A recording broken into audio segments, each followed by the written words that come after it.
All right. Well, good morning, everyone. It is good to be together here with you. Like Matthew said, my name is Kent. I'm a creative arts and worship director here with the church, but every once in a while, I get to stand up here and share with all of you. So real excited to be getting to do that this morning. Fun fact about me, if I've never met you, I've been married now for 2 years. And one of the things, thanks. It's been good. But one of the things that I've learned is just over the course of those 2 years is that sometimes I will do things that are embarrassing to my wife. Like, I don't know if you're like that. Is there anybody out here that you can relate? Like, you just do things that kind of embarrass other people? Okay, sweet. I'm not alone. That would be more embarrassing if that was the case. Well, sometimes I do these things, and for me, one of the things that I do that's particularly embarrassing is I'll freestyle rap. Like, I don't know why I enjoy this, but I do. Like, I'll do it in private, I'll do it in public, I freestyle rap. Now, quick clarifier, I'm not saying, like, I'm good at it. Like, I'm definitely not good at freestyle rap, so I'll spare you the demonstration today, because trust me, you don't want it unless you really like Dr. Seuss. No, you don't want it, trust me.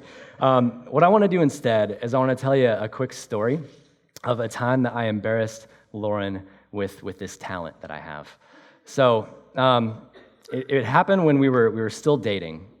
And we're driving around Route 6, and I decided that day that I wanted to just kind of make up some things on the fly. So we're driving around, and I'm rapping, and that's not the embarrassing part, because she was already used to it at that point. The embarrassing part is that at this point in our relationship, I had decided that she needed to join in with me in the process. And so I would leave these gaps in my raps. I would leave these gaps for her to join in, and she just wasn't having it.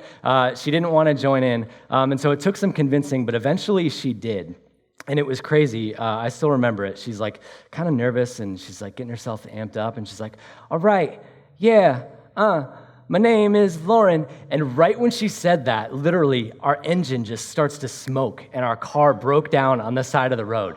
True story. And now, I'm not saying we broke down because she was bad, right?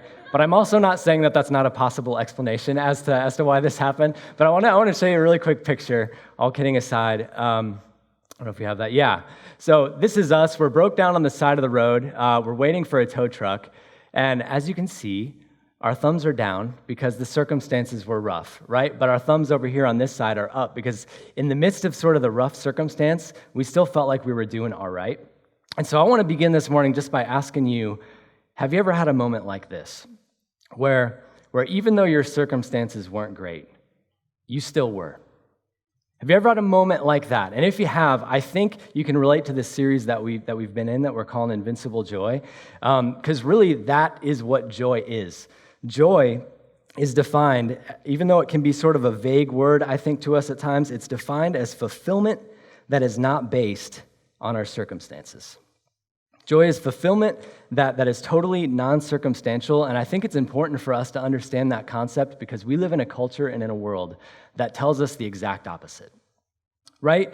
The culture tells us that if you want to be fulfilled in this life, then you got to change your circumstances. You need to get a better house, you need to get a better car, all this stuff, and that's not bad stuff at all, but what the Bible tells us is that fulfillment is something totally different. True fulfillment can actually be much deeper. It's not about what makes us happy all the time. It's not about a perfect life. It's about a joyful life. It's this thing that goes beyond circumstances. And so in this series, what we've been doing is we've been looking at the book of Philippians. And this book is known for being just completely like joyful. But the crazy part is that the author of this book, the Apostle Paul, is writing these just really joyful words from a Roman prison. That he's literally like on death row, writing these joyful words, which begs the question, how? Like, what about this man's life made him so joyful in such dire circumstances? And as we've seen, it all comes back to his relationship with Jesus. And so that is really the essence of what we've been looking at in this series is this man's relationship with Jesus. And today we're going to continue to do that, but we're going to see Paul sort of shift his attention off of his own relationship with Jesus and onto this church in Philippi. And in this church, there's some stuff going on. There's some disputing, there's some arguing, lots of stuff is happening, and we're going to see him address that. And I think what we're going to find is this. It's that joy is found more abundantly when we seek to follow Christ more obediently. That's the big idea. Everything I say is going to kind of center around that idea, that joy is found more abundantly when we follow Christ more obediently. And I think it's going to be good. I want to be clear, though. I'm not saying we're saved by our obedience, right? I'm not saying we just need to go out and be good little boys and girls. That's definitely not the case. But I am saying that there is a link between the amount of joy we experience in our relationship with Jesus and how much we engage with Jesus, right? There's a link between that. So what I'm going to do today is I'm just going to give us 5 questions to kind of help us examine internally our own relationships with Jesus from the text, not because I want us just to follow the rules, but because I want us to be a church that has more joy. So if you have your Bibles, go ahead and take them out, turn them on, like he said, whatever you got to do. We're going to be in Philippians chapter 2, starting in verse 12, and we're going to go to 18. But while you're turning there, let me go ahead and pray for this time and ask the Lord to bless it. So,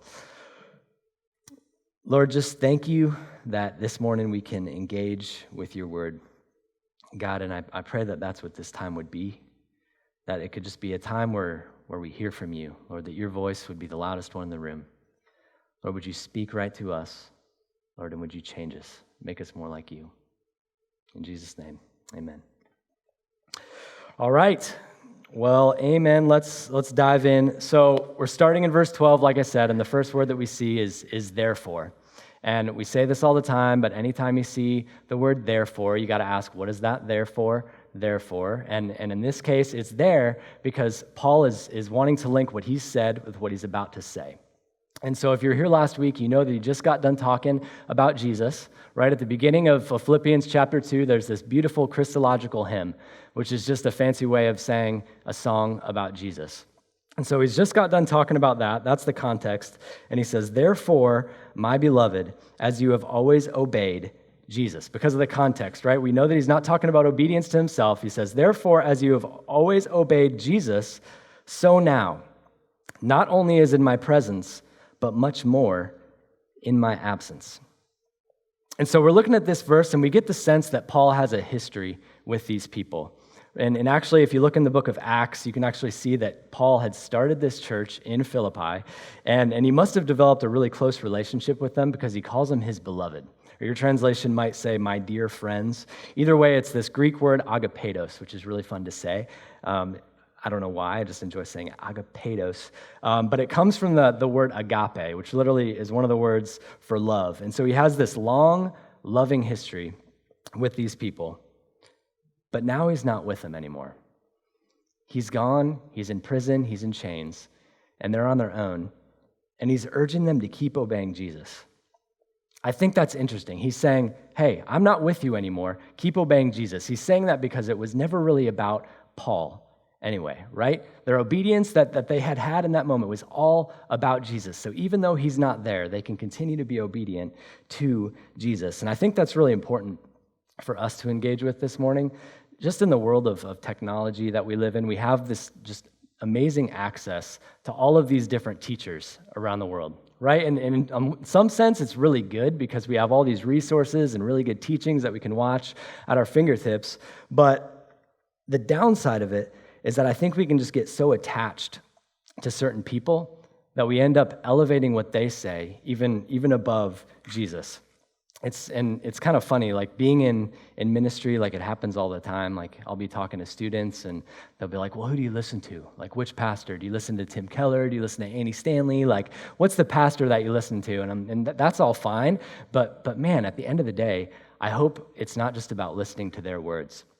And I kind of struggle with this at times. Actually, growing up, I really looked up to my youth director. And his name was Woody. And he seemed like this type of guy that always had sort of the right things to say. Like whatever he said, it was like, oh man, that's so good. And I remember one time he said something that like really stood out to me. And I was like, oh my gosh, I got to tell him, like, that was amazing. Like, he is awesome. And so I pulled him aside and I'm like, that thing that you said, you were awesome. And he was like, bro, that was like John 3:16. Like it was literally from the Bible. And so I literally thought that he had come up with this. And I think we kind of do this. Like we can get so attached to these teachers that we make our faith about them. I'm just saying, and we got to be careful, right? Because Jesus is the only one that brings us this true sense of joy. Now, the first question I want to ask for us to sort of chew on is are you seeking to be like Jesus or someone else? There's a lot of great leaders out there, and I want to be clear. It's fine to imitate like leaders, but we want to imitate the parts of them that are like Jesus, right? We don't want to just copy people blindly, right? We need to emulate the parts of them that are like Jesus, but we need to be careful because Paul's saying if we want to experience true joy, then we need to answer that question. Are we seeking to be like Jesus? Is it about him? So that's how we begin. Let me dive back in. So he says, "Therefore, my beloved, as you have always obeyed, so now, not only as in my presence, but much more in my absence." And now we're at verse 12. He says, "Work out your own salvation with fear and trembling." And I got to pause there. First thing I want to say is that don't get too hung up on the fear and trembling. I think that can be a little bit unfamiliar to us, to hear the sort of fear and trembling thing. I think it can almost make God sound like he's like this bully. But that's not what it's saying at all, because we know how loving God is. This sense of fear and trembling is really talking about a reverence. That God is the creator of the universe, that he's so big, that he's so loving, that he's literally something to be respected, to be revered, right? To fear and trembling. It's not because God is a bully, it's because God is just that good. So it says, work out our salvation with fear and trembling. So what does it mean when Paul says, work out our salvation? And I want to talk about this because if you're a Christian, you're probably thinking, yeah, I thought my salvation was already worked out when I put my faith in Jesus, and I want you to know, yes, it totally was. The moment that you put your faith and trust in Jesus, you were declared legally holy in heaven.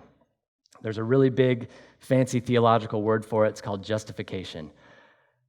But I think if we're honest, for most of us, even though we've put our faith in Jesus and we've been justified, we've been declared legally holy in heaven, when that happened, our lives were still kind of a mess down here on earth, right? Even though we've been saved, we still have issues, we still struggle. And so there's this other aspect of our salvation, and it's called sanctification, and that's what Paul's talking about here. And again, big theological, sort of intimidating word. Don't be too scared of it. It literally just means to become more holy. My favorite definition for it is this. It's the process of making presently true in us that which has been declared legally true in heaven.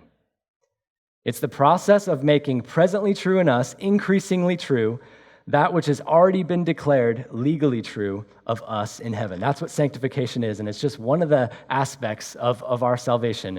And I recently graduated from seminary, so I kind of nerd out about this stuff, probably a little bit too much if I'm being honest. But I want to show you a really quick chart of the sort of three aspects of our salvation that you can see in the Bible. That there's a past, it's kind of fuzzy, but I'll just say there's a past, present, and future element to our salvation. The past is what I already said. It's our justification, this reality that we have been saved from sin's penalty. This was completed the moment that you put your faith in Jesus. It's locked in. It's great news for us. But then presently also, we are being sanctified, sanctification. It's the process where we are being saved from sin's power. And this is going on in you now and is going to continue to go on with you all the way until glorification. And this happens in the future, and this is where we're saved from sin's presence altogether, right? And this doesn't happen literally until either Jesus comes back or until we die. And so when Paul says work out your own salvation, he means now. He's talking about our sanctification, right? And it's so important that we live out of who God says we are. It's so important that we share our testimonies, then we look back at what God has done, right? But if we're not also sharing testimonies of what God is doing now, if we're not putting an effort into our faith today, if it's not a present thing for us, then we are not engaging in our sanctification. So the next question I want to ask you is, are you becoming more like Jesus presently? Are you becoming more like Jesus presently? And if the answer is no, I wouldn't be surprised if you're not experiencing much joy in your life. We say this in the well all the time, that no one just drifts into godliness. It's not a passive process where we just sit back and don't do anything. right? It doesn't just happen by magic. We put in effort. If we want to experience true joy with Jesus today, we gotta ask that question. Am I engaging in this process? Am I putting in effort? Paul says, we work out our own salvation with fear and trembling. That's our part. But let's keep on reading because there's more to the story, right? We can't just leave it at that because that could be dangerous. Now here in verse 13, he says, for it is God who works in you, both to will and to work for his good pleasure. That's interesting. So we just talked about us, like we're working out our salvation. Here he's saying, for it is God who works in you. So which one is it, right? That's a great observation, my blossoming theologian. The answer is both. That God is doing it and we're doing it. The theologians talk about this as we are working out what God is working in. It's a relational process, us working with God. I heard it explained this way, and I really liked it, so I wanted to share it. I have a picture of this famous road in Lake Tahoe, which I've never been to, and I really want to go to. It looks really pretty. But this road is famous because it's 1,000 feet over this lake, and I guess if you're there, you can kind of tell from the picture, it actually looks like the road is going into the lake itself. And so it's famous because of that, and you can kind of tell, but what you can't tell from the photo is that on both sides of this road are sheer 1,000-foot cliffs. So you could just, if you go too far to one side, you could fall off. You have to be really careful as you're driving down this road. And I think this is a picture of our sanctification. This road is literally a way to think of the Christian road to holiness, because if we think too little of our role in the process, we fall off one side, right? We disengage. We're not putting in any effort into our faith at all. But if we think too little of God's role, then we fall off on the other side, and we can become prideful, right? So it's this both and. It's this, God has designed this process of our sanctification as this relational process. It takes all of us, but in the end, we find out that it was because of him. I think Paul says it best in 1 Corinthians 15:10 when he says this, I worked harder than any of them, though it was not I, but the grace of God that is with me. That God was putting in all this effort, right? But God was the one that was changing him. And this is such good news for us, right? Because the reality is, I think if we're honest, there are things about ourselves that we can't change. There's stuff that's just in us that we can't do anything about. And so I love what the passage says, that God is working in us to will and to work for his good pleasure. That he's working in us, changing our desires that lead us into new action. That he's changing our desires and actions over time. And that's not something we can boast about, right? We put in effort, but it's God that even gave us the desire to want to put that effort in the end. So we can't boast about it. The next question for us as we examine our relationships with Jesus is, when something changes in your life, who gets the credit? When something changes, who gets the credit? And we're sitting in church, so we're going to be like, oh yeah, like I give God all the credit, but like really, like in your heart, like if you examine your heart, who do you give the credit to when something changes? And here's how we know, a quick tool. I think that if we live our lives as sort of these credit thieves, then we sort of live between this pendulum that goes back and forth between pride and despair. On the one side, if things are going really well in our lives, we tend to get proud, right? We tend to think, look what I did. It's all about you. You can sort of elevate yourselves above other people. But on the other side of it is despair, that if things aren't going well in your life, then it's not just like, oh, I made a mistake, we can move on. It's literally like you are crushed. And if I'm being honest, like this is sort of a tension that I can live in a lot of the time. Like even as I'm preparing these messages and stuff like that and worship and all that stuff, like I can tend to just put this huge weight and pressure on myself, right? That I put in all of this effort, and because I err on that side more, I tend to put this crushing weight on myself, and it ends up becoming about what I can do instead of what God is doing. And that's not what it's supposed to be about at all. Ultimately, if I do anything right, it's not because of me. It's because of God who is working in and through me. It's all because of him. And so for all of us, If we want to experience this sense of joy in life, we got to ask that question. When something changes in life, when we actually make a step forward in this process of our sanctification, when we become more like Jesus, who gets the credit? Is it us or is it God? So let's jump back into the text. We're at verse 14 now. Here Paul says, do all things without grumbling or disputing. He's getting less theological now. Do all things without grumbling or disputing, that you may be blameless and innocent children of God, without blemish in the midst of a crooked and twisted generation, among whom you shine as lights of the world. So, like I said, I've been saying all these Greek words. The Greek for do all things, it means do all things, like just everything. Do all things without grumbling or disputing. If you want to stand out in our world, if you want to actually shine, don't grumble. That shouldn't come as a surprise. There's a lot of grumbling going on in our world. But then he uses the phrase, if you want to stand out in this crooked and twisted generation, which probably doesn't sound all of that familiar to you, but it would have sounded familiar to them. He's actually referring to the book of Exodus, where Moses is singing this song about the Israelites. It's called the Song of Moses. And he's talking about how when the Israelites left slavery, right, when they were freed from captivity and they were walking in the wilderness towards the promised land, he was talking about how they would begin to grumble because the road was hard, right?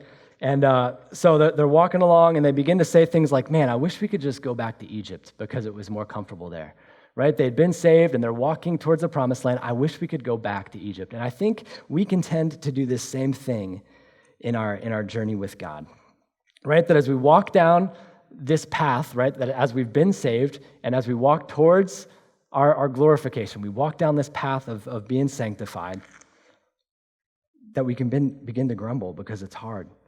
Sometimes we don't like change, and I think we can just wonder, what would it be like if I went back to what's familiar? But I think what we see here is that doesn't have to be the case, right? That our walk with God doesn't have to be this dutiful thing, that we can enjoy this process, that we have been saved, but we are continually being saved. There's something to delight in, and that we're headed towards something even better, that we can delight in it. So the fourth question I want to ask is, are you delighting in what's ahead? Maybe even another way to say it is are you delighting in what God is doing now and what he's going to keep on doing? Or do you just grumble because it's hard? One of the things we do as a staff team is we all go out and we raise funds for our full salaries, which is really hard.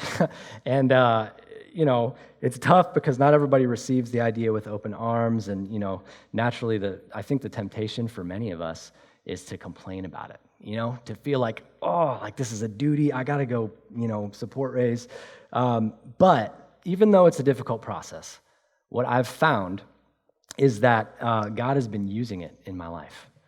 Not just to provide for me, but God has literally been using it to grow me, that he's been changing me. And as I've sort of viewed it that way, I've begun to delight in this process, right? That God literally is inviting me out into faith to do something difficult, and that I've seen him meet me in there and do amazing things. And I think that's what God wants for our lives. That as we step out and we do these difficult things, as we engage in the process of being sanctified by him and walk towards glorification, right, that he wants us to delight in what he's doing. We need to walk like we're headed somewhere good, right, because we actually are headed somewhere good. And I think this is when we actually shine like lights in the world. This is when the church looks like the church, right, the city on a hill. So if we want to experience this joy that God has for us, we need to delight in where he's leading us. And now I want to read the final section. So I've asked you all of these questions so far, right? And we've been examining our relationship with God. And now here in verse 16, here's what he says. Hold fast to the word of life, so that in the day of Christ I may be proud that I did not run or labor in vain. Verse 17, even if I am to be poured out as a drink offering upon the sacrificial offering of your faith, I am glad and rejoice with all of you. Likewise, you should be glad and rejoice with me. This last section, I would say, is probably the most important section because he says, hold fast to the word of life. And the word of life is literally the gospel. It's the reality that even if you've answered no to every question that I've asked, even if for you this process of salvation has only been a past tense thing or it's something that you've been pushing off for the future, even if that's the case, that Jesus still loves you, that he died for you anyway, and he wants to walk beside you into new life, that there's mercy for you this morning. Paul says if we forget that, then everything else that's been shared was for nothing. If we forget that, and then he brings us back to his own situation. He says, even if I die, then I will rejoice, right? Even if I'm poured out as a drink offering, I will rejoice. And so you can almost picture him there, right? Sitting in a jail cell. It's probably dark, and he's literally thinking, this could be the end. And yet, in the midst of those circumstances, he says, even though that's the case, I will rejoice.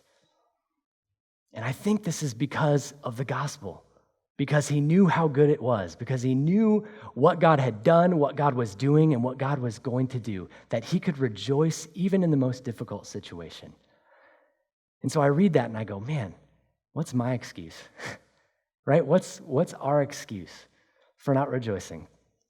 You know, and I don't want to be too hard or anything like that because I know in a room this size, there's lots of different circumstances, and I don't want to diminish any of that because all of the stuff that's happening in our lives is like a really big deal. But I do want us to know that God's not done with us yet, right? I do want us to know that where you're at today, whatever the circumstances are, that we can rejoice because today God invites us to engage with him, that he's not done with us, that he's leading us down the path of salvation. And so the final question I want to ask is, will you hold fast to the gospel today? Will you hold fast to the gospel at present, in this moment? And I think for some of us, like I said, our walk with Jesus has become this thing, this prayer that we prayed a long time ago, and we just haven't been engaging with it. Right? And you've just been sort of like floating through life, expecting that everything is going to kind of happen on its own. Will you engage with the gospel today? Will you know that Jesus has saved you, but he's still working in you? Will you engage with him in that? Maybe for others of us, it's different. Maybe for you, salvation is something that you've been pushing off till the future.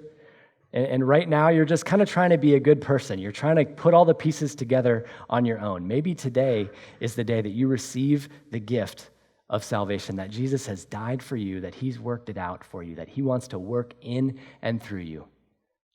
Maybe today that is the day that gets settled once and for all. Wherever we are, will you hold fast to the gospel today and rejoice in just how good it is? So here's how I want to close. We're going to have just a time of communion together and in prayer and worship. Wherever you find yourself today, if you need to pray with someone, I want you to know we'd love to pray for you with whatever's going on right now at present. We want to pray for you if you'd let us. We'll have some pastors and staff in the back. You can find them back there, and we'd love to just pray for you and help you hold fast to the gospel because that's what the church does. But another thing that we're going to do is we're gonna celebrate and we're gonna rejoice together by taking communion. And I want to invite you to do this. If you're a believer here, I want to invite you to make your way to the back at any point during these last three songs. But really, what we're doing here is summarized in 1 Corinthians 11:26, and it says this: "For as often as you eat this bread and drink this cup, you proclaim the Lord's death until he comes." Right? That in communion, we are looking back to what Jesus has already done for us to make us legally right with God. That's good news for us. But even today, as we sit here presently, being changed and being made more into the image of Jesus, that we look forward to the day when Jesus comes back. And so regardless of our circumstances, we can rejoice in what's to come. So we're going to take some time to do that, and we're going to rejoice and sing to him. So let me pray, and I'll invite the band to come back up. So Jesus,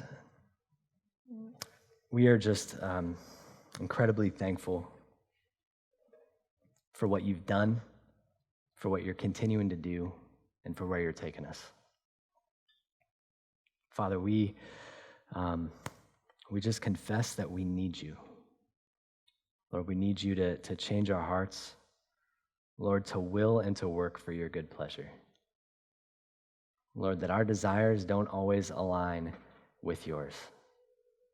Lord, I know that that can be true for myself, that as I walk down this path with you, Lord, that I can do it begrudgingly at times. Lord, help me and help us to see that you're right here with us. Lord, help us to see how good you are. Father, and could we just rejoice as we walk closer and closer towards you. Lord, we love you and we lift up this time to you. Amen.